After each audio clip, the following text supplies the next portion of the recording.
ಎಲ್ಲರಿಗೂ ನಮಸ್ಕಾರ. ಇಂದು ನಾವು ವೃಶ್ಚಿಕ ರಾಶಿಯವರ ಜಾತಕ ಫಲಗಳ ಬಗ್ಗೆ ತಿಳಿದುಕೊಳ್ಳಲಿದ್ದೇವೆ. ವೃಶ್ಚಿಕ ರಾಶಿಯವರಿಗೆ ಆಗಸ್ಟ್ 18, 19, 20 ಮತ್ತು 21 ರಂದು ನಿಜಕ್ಕೂ ಅವರ ಜೀವನದಲ್ಲಿ ಏನು ನಡೆಯಲಿದೆ ಎಂಬ ವಿಷಯಗಳನ್ನು ಇಂದು ನಾವು ನಮ್ಮ ಶ್ರೀಗುರು ಜ್ಯೋತಿಷ್ಯವಾಣಿ ಚಾನೆಲ್ನಲ್ಲಿ ಸ್ಪಷ್ಟವಾಗಿ ತಿಳಿದುಕೊಳ್ಳೋಣ. ಇಷ್ಟು ದಿನಗಳಿಂದ ನಿಮ್ಮ ಜೀವನದಲ್ಲಿ ಉಂಟಾಗಿದ್ದ ಗೊಂದಲಗಳಿಗೆ, ನಿಮ್ಮ ಮನಸ್ಸಿನಲ್ಲಿ ಹರಿದಾಡುತ್ತಿದ್ದ ನಾನಾ ರೀತಿಯ ಪ್ರಶ್ನೆಗಳಿಗೆ ಸರಿಯಾದ ಉತ್ತರವು ಇಂದು ಈ ವಿಡಿಯೋದ ರೂಪದಲ್ಲಿ ನಿಮ್ಮ ಮುಂದೆ ಬಂದಿದೆ ಎಂದು ಭಾವಿಸಿ. ಒಮ್ಮೆ ನಿಮ್ಮ ಮನಸ್ಸನ್ನು ನೀವೇ ನಂಬಿಸಿಕೊಳ್ಳಿ. ಒಮ್ಮೆ ನಿಮ್ಮ ಇಷ್ಟದೈವವನ್ನು ಸ್ಮರಿಸಿ. ಈ ರಾಶಿಯವರು ಈ ಮಾತುಗಳನ್ನು ಶ್ರದ್ಧೆಯಿಂದ ಆಲಿಸಿ.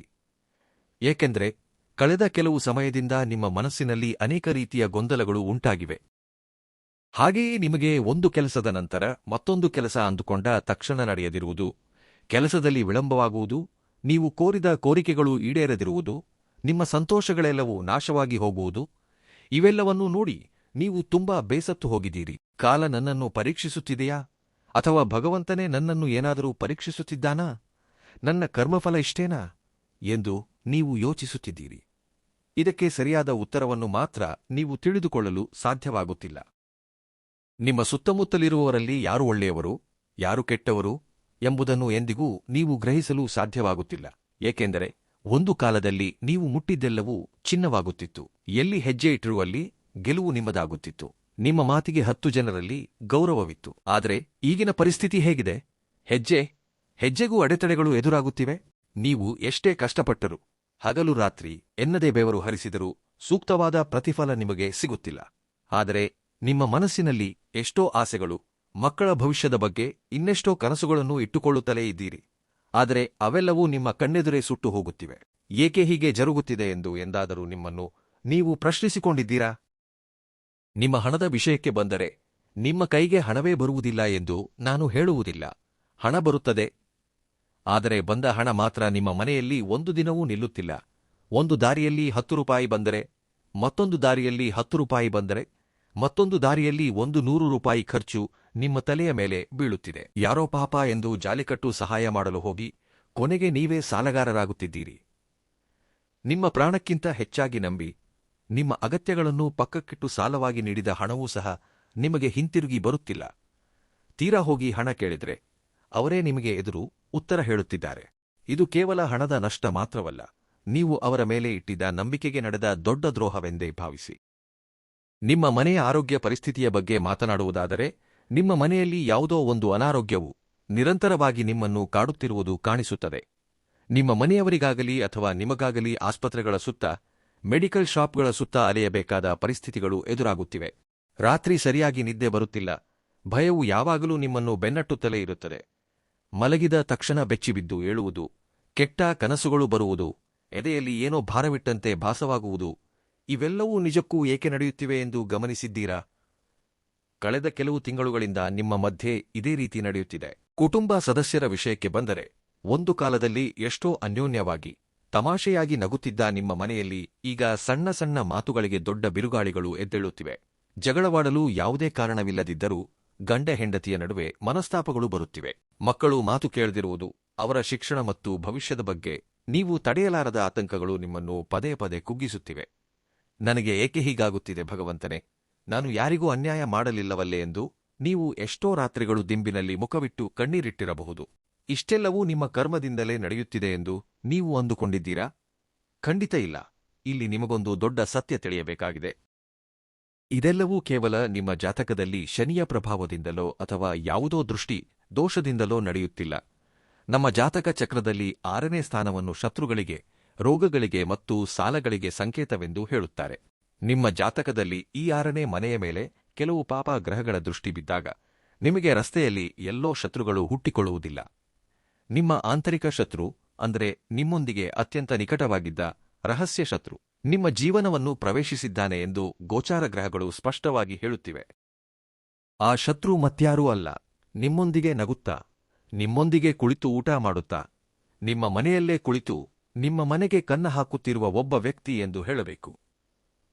ಗುರುಗ್ರಹದ ಅಪಾರವಾದ ಜ್ಞಾನ, ಧರ್ಮ ಮತ್ತು ನಿಸ್ವಾರ್ಥ ಮನಸ್ಸು ನಿಮ್ಮಲ್ಲಿ ಹೇರಳವಾಗಿ ಕಾಣಿಸುತ್ತದೆ.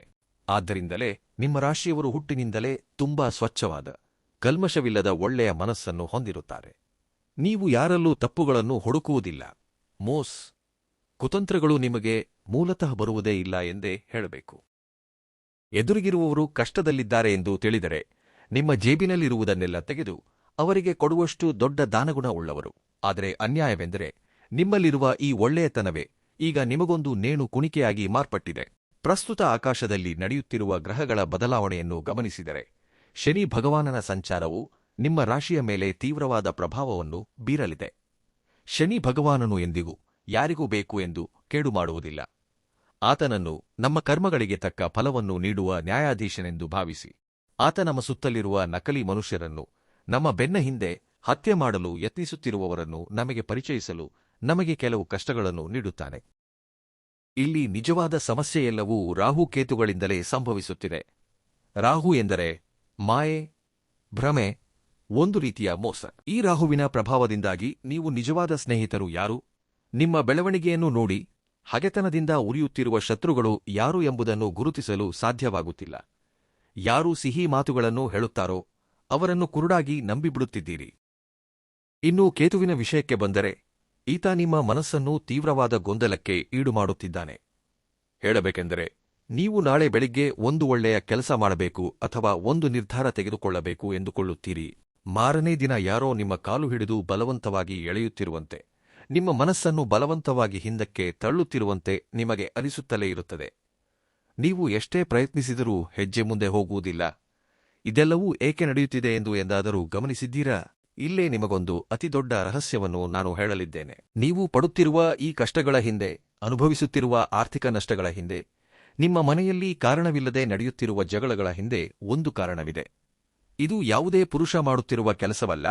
ಇದೆಲ್ಲವೂ ಕೇವಲ ಒಬ್ಬ ಮಹಿಳಾ ಶಕ್ತಿ ಆಡುತ್ತಿರುವ ವಿಚಿತ್ರ ನಾಟಕವೆಂದು ಭಾವಿಸಿ. ನೀವು ಕೇಳುತ್ತಿರುವುದು ಅಕ್ಷರಶಃ ಸತ್ಯ.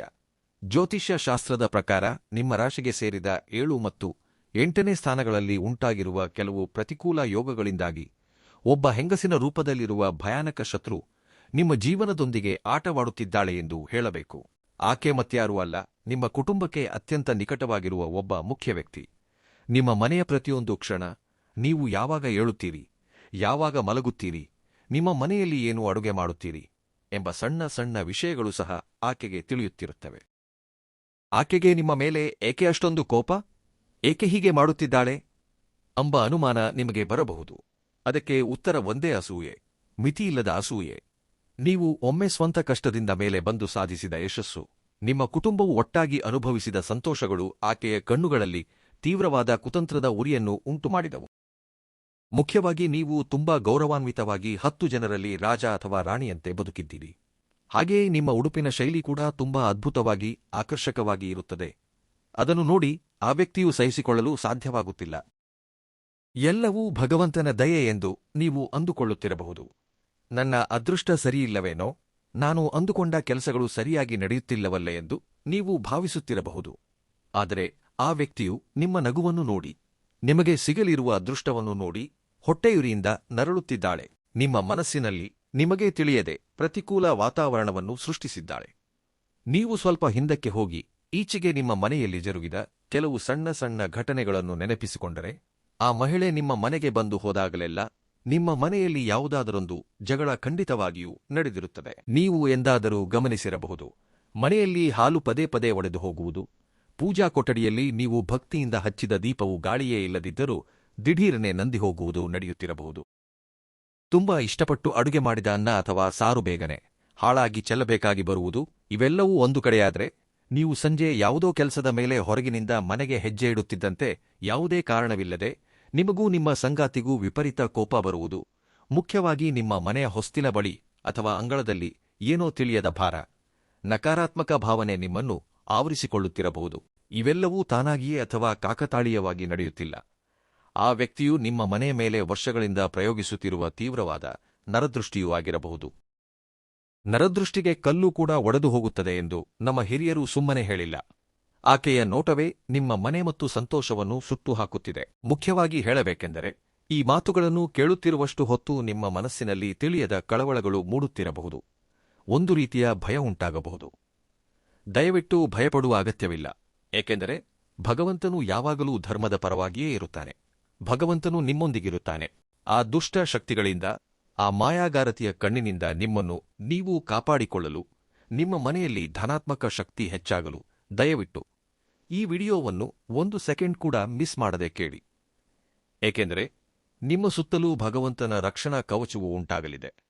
ಹಾಗೆಯೇ ನೀವು ಮಾಡಿಕೊಳ್ಳಬೇಕಾದ ಪರಿಹಾರಗಳನ್ನು ಮುಖ್ಯವಾಗಿ ತಿಳಿದುಕೊಳ್ಳಿ.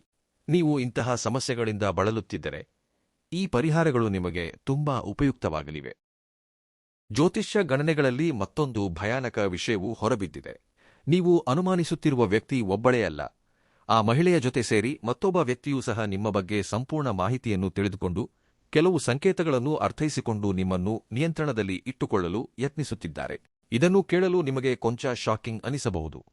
ಆದರೆ ನಿಮ್ಮ ಮೇಲೆ ಮಾಡುತ್ತಿರುವ ಈ ಪ್ರಯೋಗಗಳು ನಿಮ್ಮನ್ನು ತೀವ್ರವಾದ ನಕಾರಾತ್ಮಕ ಶಕ್ತಿಗಳೊಂದಿಗೆ ಆಟವಾಡಿಸಲು ಯತ್ನಿಸುತ್ತಿವೆ. ನಿಮ್ಮ ವ್ಯಾಪಾರ ಹೇಗೆ ನಡೆಯುತ್ತಿದೆ? ನಿಮ್ಮ ಮನೆಯಲ್ಲಿ ಏನು ನಡೆಯುತ್ತಿದೆ? ಹೀಗೆ ಪ್ರತಿಯೊಂದು ಮಾಹಿತಿಯನ್ನು ನಿಮಗೆ ತಿಳಿಯದಂತೆ ಕೆಲವರಿಗೆ ತಲುಪಿಸುತ್ತಿರುವ ಚಾರರು ನಿಮ್ಮ ಸುತ್ತಲೇ ಇದ್ದಾರೆ. ಅವರು ನಿಮಗೆ ತುಂಬ ಬೇಕಾದವರೇ ಆಗಿದ್ದಾರೆ. ಶತ್ರುಗಳು ಎಂದಿಗೂ ಎಲ್ಲೋ ಇರುವುದಿಲ್ಲ, ನಮ್ಮ ಮನೆಯಲ್ಲೇ ಇರುತ್ತಾರೆ.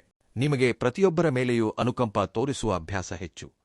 ಪ್ರತಿಯೊಂದು ವಿಷಯವನ್ನು ಎಲ್ಲರಿಗೂ ವಿವರವಾಗಿ ಹೇಳಿಬಿಡುತ್ತೀರಿ. ಆದರೆ ನೀವು ಒಂದು ವಿಷಯವನ್ನು ಗ್ರಹಿಸುತ್ತಿಲ್ಲ.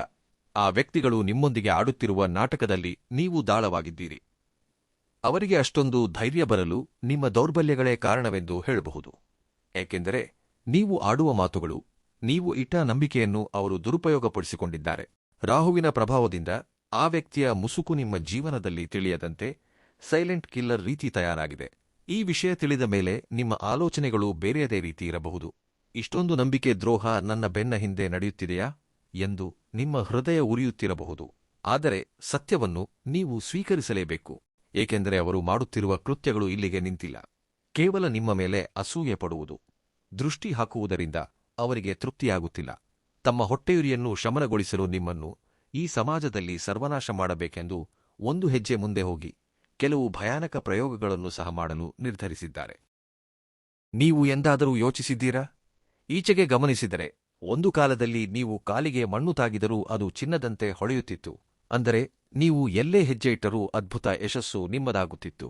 ಆದರೆ ಕಳೆದ ಕೆಲವು ಸಮಯದಿಂದ ಗಮನಿಸಿದರೆ ನಿಮ್ಮ ಜೀವನದಲ್ಲಿ ಎಲ್ಲವೂ ದುರ್ಬಲಕ್ಷಣಗಳಾಗಿಯೇ ಮಾರ್ಪಟ್ಟಿವೆ. ನಿಮಗೆ ತಿಳಿಯದಂತೆ ನಿಮ್ಮ ಮನಸ್ಸು ಏನನ್ನೋ ಬಯಸುತ್ತಿರುವಂತೆ, ಯಾವುದೋ ತಿಳಿಯದ ಭಯಕ್ಕೆ ಒಳಗಾಗುತ್ತಿರುವಂತೆ ನೀವು ಎಂದಾದರೂ ಅನುಭವಿಸಿದ್ದೀರಾ? ಇದಕ್ಕಾಗಿಯೇ ಒಂದೇ ಕಾರಣ, ಆ ವ್ಯಕ್ತಿಗಳ ನರದೃಷ್ಟಿ ಮತ್ತು ನರಘೋಷವೇ ಕಾರಣ. ಅಮಾವಾಸ್ಯೆಯ ದಿನಗಳಲ್ಲಿ, ಕನಿಷ್ಠ ಮಂಗಳವಾರ ಅಥವಾ ಶನಿವಾರಗಳಂದು ಕೆಲವು ಸಣ್ಣ ಸಣ್ಣ ಪರಿಹಾರಗಳನ್ನು ಮಾಡಲು ಪ್ರಯತ್ನಿಸುವುದು ಒಳ್ಳೆಯದು. ಈ ಪರಿಹಾರಗಳನ್ನು ಬೇರೆಯವರಿಂದ ಮಾಡಿಸುವುದಕ್ಕಿಂತ ನಮ್ಮ ಕೈಯಾರೆ ನಾವು ಮಾಡಿಕೊಂಡ್ರೆ ತೃಪ್ತಿಯೂ ಸಿಗುತ್ತದೆ, ಅತ್ಯದ್ಭುತವಾಗಿ ಕೆಲಸ ಮಾಡುತ್ತದೆ. ನೀವು ಎಷ್ಟೇ ಒಳ್ಳೆಯವರಾಗಿದ್ದರೂ, ಎಷ್ಟೇ ದಾನಗುಣ ಹೊಂದಿದ್ದರೂ ನಿಮ್ಮ ಬೆನ್ನ ಹಿಂದೆಯೇ ಇದ್ದು ನಿಮ್ಮ ಬುಡಕ್ಕೆ ನೀರು ಎರಚುವ ಯತ್ನವು ತುಂಬಾ ಸೈಲೆಂಟಾಗಿ ನಡೆಯುತ್ತಿದೆ ಎಂಬ ಮಾಹಿತಿಯನ್ನು ನೀವು ತಿಳಿದುಕೊಳ್ಳಬೇಕು. ಏಕೆಂದರೆ ನೀವು ಒಮ್ಮೆ ಎಷ್ಟೋ ಸಹಾಯ ಮಾಡಿದ ಕೈಗಳು ನಿಮ್ಮವು. ಆದರೆ ನಾವು ಎಷ್ಟೇ ಒಳ್ಳೆಯವರಾಗಿದ್ದರೂ ಭಗವಂತನಿಗೂ ಸಹ ನರದೃಷ್ಟಿ, ನರಘೋಷ ತಪ್ಪಲಿಲ್ಲವಲ್ಲವೇ? ಭಗವಂತನಿಗೆ ತಪ್ಪದಿರುವಾಗ ಮಾನವ ಮಾತ್ರದ ನಮಗೆಷ್ಟು ಹೇಳಿ? ನೀವು ಚೆನ್ನಾಗಿ ನೆನಪಿಟ್ಟುಕೊಳ್ಳಬೇಕಾದ ವಿಷಯವೆಂದರೆ, ಪ್ರತಿಯೊಬ್ಬರ ಜೀವನವೂ ಒಂದೇ ರೀತಿ ಇರುವುದಿಲ್ಲ. ಯಾರ ಜೀವನ ಹೇಗೆ ಇರುತ್ತದೆ ಎಂಬುದು ಯಾರಿಗೂ ತಿಳಿಯುವುದಿಲ್ಲ. ನಿಮ್ಮ ಜನ್ಮ ನಕ್ಷತ್ರಕ್ಕೆ ಅನುಗುಣವಾಗಿ ಈ ರಾಶಿಯವರಿಗೆ ಒಬ್ಬೊಬ್ಬರಿಗೆ ಒಂದೊಂದು ರೀತಿ ಇರುತ್ತದೆ. ಇಲ್ಲಿ ಹೇಳಿದ ಪ್ರತಿಯೊಂದು ವಿಷಯವೂ ಕಾಲ್ಪನಿಕವಲ್ಲ, ನಿಮ್ಮ ಜ್ಯೋತಿಷ್ಯ ಫಲಗಳ ಆಧಾರದ ಮೇಲೆಯೇ ಹೇಳಲಾದ ಕೆಲವು ಮುಖ್ಯ ವಿಷಯಗಳು. ಗ್ರಹಗಳ ಜೋಡಣೆಗೆ ಅನುಗುಣವಾಗಿ ಕೆಲವರಲ್ಲಿ ಕೆಲವು ಮಾರ್ಪಾಡುಗಳು ನಡೆಯುತ್ತವೆ.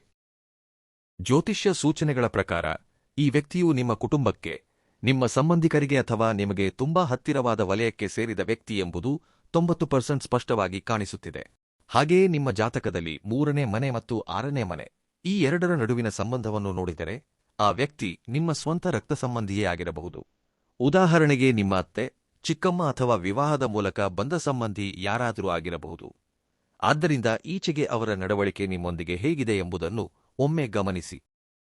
ನನಗೇನೂ ತಿಳಿಯದು, ನನ್ನ ಬದುಕೆಲ್ಲ ಹೀಗೆಯೇ ಮುಗಿದು ಹೋಗುತ್ತದೆ ಎಂದು ನಿಮ್ಮನ್ನು ನೀವೇ ನಿರಾಶೆಗೆ ಒಳಪಡಿಸಿಕೊಳ್ಳಬೇಡಿ. ಕಷ್ಟಪಟ್ಟು ಒಂದು ಸಣ್ಣ ವಸ್ತು ಕೊಂಡರೂ, ಹಬ್ಬಕ್ಕೆ ಹೊಸ ಬಟ್ಟೆ ಹಾಕಿಕೊಂಡರೂ ನೀವು ಎಷ್ಟು ಸಂತೋಷವಾಗಿದ್ದೀರೋ ಅಷ್ಟೇ ಕುಹಕ ಮತ್ತು ಕೆಟ್ಟ ಕಣ್ಣು ನಿಮ್ಮ ಮೇಲೆ ಹೆಚ್ಚಾಗುತ್ತಲೇ ಇದೆ. ಅದನ್ನು ತಡೆದುಕೊಳ್ಳಲಾಗದೆ ಅವರು ನಿಮ್ಮನ್ನು ವಿಪರೀತವಾಗಿ ದೂಷಿಸಲು ಹಿಂದೆ ಮುಂದೆ ನೋಡುತ್ತಿಲ್ಲ. ಆದ್ದರಿಂದ ಈ ವಿಷಯದಲ್ಲಿ ನೀವು ಎಚ್ಚರಿಕೆಯಿಂದ ಇರಬೇಕು. ಆಗಸ್ಟ್ 18, 19, 20 ಮತ್ತು 21ರ ಈ ದಿನಗಳಲ್ಲಿ ಆ ವ್ಯಕ್ತಿಯ ನಿಜವಾದ ಸ್ವರೂಪವು ನಿಮ್ಮ ಮುಂದೆ ಬಯಲಾಗಲಿದೆ. ಆ ಅವಕಾಶವನ್ನು ಭಗವಂತನೇ ನಿಮಗೆ ನೀಡಲಿದ್ದಾನೆ. ಶನಿದೇವನ ವಕ್ರ ದೃಷ್ಟಿಯ ಶಮನ ಮತ್ತು ಗುರುಗ್ರಹದ ಬಲವು ನಿಮ್ಮ ರಾಶಿಗೆ ತುಂಬಾ ಅನುಕೂಲಕರವಾಗಿ ಬದಲಾಗಲಿವೆ. ಇಷ್ಟು ದಿನ ಮುಸುಕು ಹಾಕಿಕೊಂಡು ನಿಮ್ಮ ಮನೆಯಲ್ಲಿ ನಾಟಕವಾಡುತ್ತಿದ್ದ ಆ ವ್ಯಕ್ತಿಯ ನಿಜರೂಪವು ಭಗವಂತನ ದಯೆಯಿಂದ ನಿಮ್ಮ ಕಣ್ಣೆದುರು ಬರಲಿದೆ. ಅವರು ಮಾಡಿದ ಕುತಂತ್ರಗಳು, ಅವರಿಗಿದ್ದ ಆ ಕೆಟ್ಟ ದೃಷ್ಟಿಯೆಲ್ಲವೂ ಸಂಪೂರ್ಣವಾಗಿ ಸುಟ್ಟು ಬೂದಿಯಾಗಲಿದೆ. ಈ ಸಮಯದಲ್ಲಿ ನೀವು ಯಾವುದೇ ಆವೇಶಕ್ಕೆ ಒಳಗಾಗಬಾರದು. ಕರ್ಮಚಕ್ರವು ತನ್ನ ಕೆಲಸವನ್ನು ತಾನು ಮಾಡಿಕೊಂಡು ಹೋಗುತ್ತದೆ.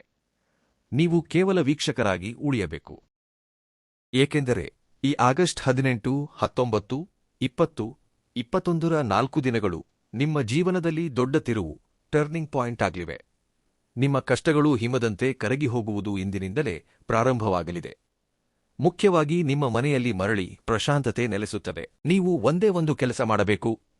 ದುರ್ಗಾದೇವಿಯ ನಾಮಸ್ಮರಣೆಯು ಈ 4 ದಿನಗಳು ನಿಮ್ಮ ಮನೆಯಲ್ಲಿ ಹೆಚ್ಚಾಗಿ ಕೇಳಿಸಬೇಕು. ನಿಮ್ಮ ಬಾಯಿಂದಲೂ ಬರಬೇಕು. ದುರ್ಗಾ ಎಂಬ ಪದವನ್ನು ಪದೇ ಪದೇ ಜಪಿಸಿ. ಮನೆಯಲ್ಲೂ ಅಮ್ಮನವರ ನಾಮಾವಳಿಯನ್ನು ಟಿವಿ ಅಥವಾ ಫೋನ್ನಲ್ಲಿ ಪ್ಲೇ ಮಾಡಿ. ಮನೆಯಲ್ಲಿ ಹೆಚ್ಚಾಗಿ ಧೂಪ ಹಾಕಿ. ಬೆಳಿಗ್ಗೆ ಮತ್ತು ಸಂಜೆ ವಿಶೇಷ ಪೂಜೆ ಮಾಡಿ. ದುರ್ಗಾಮಾತೆಗೆ ಕೆಂಪು ಹೂವುಗಳಿಂದ ಮತ್ತು ಕೆಂಪು ಅಕ್ಷತೆಯಿಂದ ಪೂಜೆ ಮಾಡಿ. ಆಕೆಗೆ ಇಷ್ಟವಾದ ತುಪ್ಪದಿಂದ ಮಾಡಿದ ಪ್ರಸಾದವನ್ನು ನೈವೇದ್ಯ ಮಾಡಿ. ನಿಮ್ಮ ಮನೆಯಲ್ಲಿರುವ ನಕಾರಾತ್ಮಕ ಶಕ್ತಿಗಳನ್ನು ದೂರ ಮಾಡಲು ಅಮ್ಮನವರನ್ನು ಪ್ರಾರ್ಥಿಸಿ. ನಿಮಗೇನಾದರೂ ನಿಜ ತಿಳಿಯಿತೆಂದರೆ ತಕ್ಷಣ ಆವೇಶಪಟ್ಟು ನೇರವಾಗಿ ಅವರನ್ನು ಪ್ರಶ್ನಿಸಲು ಹೋಗಬೇಡಿ. ಏಕೆಂದರೆ ಅವರು ಸಮಾಜದ ಮುಂದೆ ನಿಮ್ಮನ್ನೇ ಕೆಟ್ಟವರನ್ನಾಗಿ ಬಿಂಬಿಸಬಹುದು. ಆದ್ದರಿಂದ ಜಾಗರೂಕರಾಗಿರಿ. ಈ ವಿಷಯದಲ್ಲಿ ಕೋಪವನ್ನು ನಿಯಂತ್ರಣದಲ್ಲಿಟ್ಟುಕೊಳ್ಳಿ. ಆಗಸ್ಟ್ 18, 19, 20, 21ರ ಈ 4 ದಿನಗಳಲ್ಲಿ ಉದ್ಯೋಗ, ವ್ಯಾಪಾರ ಹಾಗೂ ಅಭಿವೃದ್ಧಿಯ ವಿಷಯದಲ್ಲಿ ಉತ್ತಮ ಶುಭವಾರ್ತೆಗಳನ್ನು ಕೇಳುವ ಯೋಗ ಕಾಣಿಸುತ್ತಿದೆ. ಹಾಗೆಯೇ ಕರ್ಮಫಲದಾತನಾದ ಶನಿ ಭಗವಾನನನ್ನು ತಪ್ಪದೇ ದರ್ಶಿಸಿ. ಈ 4 ದಿನಗಳಲ್ಲಿ ಶನಿ ದೇವರಿಗೆ ಕಪ್ಪು ಎಳ್ಳೆಣ್ಣೆಯ ದೀಪವನ್ನು ಹಚ್ಚಿ ಓಂ ಶಂ ಶನೈಶ್ಚರಾಯ ನಮಃ ಎಂಬ ಮಂತ್ರವನ್ನು ಜಪಿಸಿ. ಪ್ರಕೃತಿಯೇ ಅವರಿಗೆ ತಕ್ಕ ಶಿಕ್ಷೆ ನೀಡುತ್ತದೆ. ನೀವು ಕೈಗೆ ಕೊಳೆ ಹಚ್ಚಿಕೊಳ್ಳುವ ಅಗತ್ಯವಿಲ್ಲ. ದುರ್ಗಾದೇವಿಯ ಆರಾಧನೆ ಒಂದೇ ಇದಕ್ಕೆ ಅತ್ಯುತ್ತಮ ಪರಿಹಾರ. ದುರ್ಗಾದೇವಿಯ ನಾಮದೊಂದಿಗೆ ಮನೆಯಲ್ಲಿ ಹನುಮಾನ್ ಚಾಲೀಸಾ ಓದುವುದು ಅಥವಾ ಕೇಳುವುದು ತುಂಬಾ ಒಳ್ಳೆಯದು. ಸ್ವಾಮಿಯು ಎಲ್ಲಿರುವನೋ ಅಲ್ಲಿ ಯಾವುದೇ ದುಷ್ಟ ಶಕ್ತಿಗಳು, ಮಾಯೆ, ತಂತ್ರಗಳು ಕೆಲಸ ಮಾಡುವುದಿಲ್ಲ. ಆದ್ದರಿಂದ ನಿಮ್ಮ ಮನೆಯನ್ನು ದೇವಾಲಯದಂತೆ ಮಾಡಿಕೊಳ್ಳಿ. ಇದರೊಂದಿಗೆ ದತ್ತಾತ್ರೇಯ ಸ್ವಾಮಿಯ ಅನುಗ್ರಹವು ನಿಮಗೆ ಅತ್ಯಗತ್ಯ. ಗುರುಗ್ರಹದ ಕೃಪೆ ಪಡೆಯಲು ತ್ರಿಮೂರ್ತಿ ಸ್ವರೂಪಿಯಾದ ದತ್ತಾತ್ರೇಯನನ್ನು ಆರಾಧಿಸುವುದು ನಿಮಗೆ ಶ್ರೀರಾಮರಕ್ಷೆ. ಈ 4 ದಿನಗಳಲ್ಲಿ ಓಂ ದತ್ತಾತ್ರೇಯಾಯ ನಮಃ ಎಂಬ ಮಂತ್ರವನ್ನು ಕನಿಷ್ಠ 108 ಬಾರಿ ಜಪಿಸಿ. ಮನೆಯನ್ನು ಒರೆಸುವ ನೀರಿಗೆ ಕಲ್ಲುಪ್ಪು ಮತ್ತು ಚಿಟಿಕೆ ಅರಿಶಿನ ಹಾಕಿ ಇಡೀ ಮನೆಯನ್ನು ಶುಚಿಗೊಳಿಸಿ. ಕಲ್ಲುಪ್ಪಿಗೆ ನಕಾರಾತ್ಮಕ ಶಕ್ತಿಯನ್ನು ಹೀರಿಕೊಳ್ಳುವ ಶಕ್ತಿಯಿದೆ.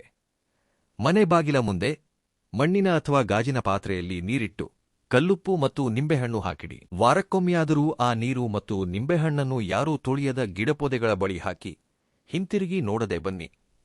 ಇದರಿಂದ ಯಾವುದೇ ಕೆಟ್ಟ ಶಕ್ತಿ ಮನೆ ಪ್ರವೇಶಿಸುವುದಿಲ್ಲ.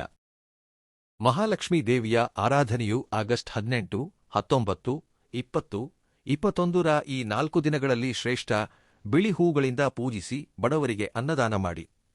ನಿಮ್ಮ ರಾಶಿಯ ಅಧಿಪತಿ ಬುಧನಾಗಿರುವುದರಿಂದ ಓಂ ಬುಧಾಯ ನಮಃ ಎಂಬ ಮಂತ್ರವನ್ನು 21 ಅಥವಾ 108 ಬಾರಿ ಜಪಿಸುವುದು ಅತ್ಯಂತ ಶುಭಪ್ರದ. ಈ ಜ್ಯೋತಿಷ್ಯದ ಮಾಹಿತಿ ನಿಮಗೆ ಇಷ್ಟವಾಗಿದ್ದರೆ ನಮ್ಮ ಶ್ರೀ ಗುರು ಜ್ಯೋತಿಷ್ಯವಾಣಿ ಚಾನೆಲ್ ಅನ್ನು ಸಬ್ಸ್ಕ್ರೈಬ್ ಮಾಡಿಕೊಳ್ಳಿ ಮತ್ತು ಲೈಕ್ ಮಾಡಲು ಮತ್ತು ಶೇರ್ ಮಾಡಲು ಮರೆಯಬೇಡಿ. ಮತ್ತು ಕಮೆಂಟ್ ಬಾಕ್ಸ್ನಲ್ಲಿ ಓಂ ಶಂ ಶನೈಶ್ಚರಾಯ ನಮಃ ಎಂದು ಕಾಮೆಂಟ್ ಮಾಡಿ. ಧನ್ಯವಾದಗಳು.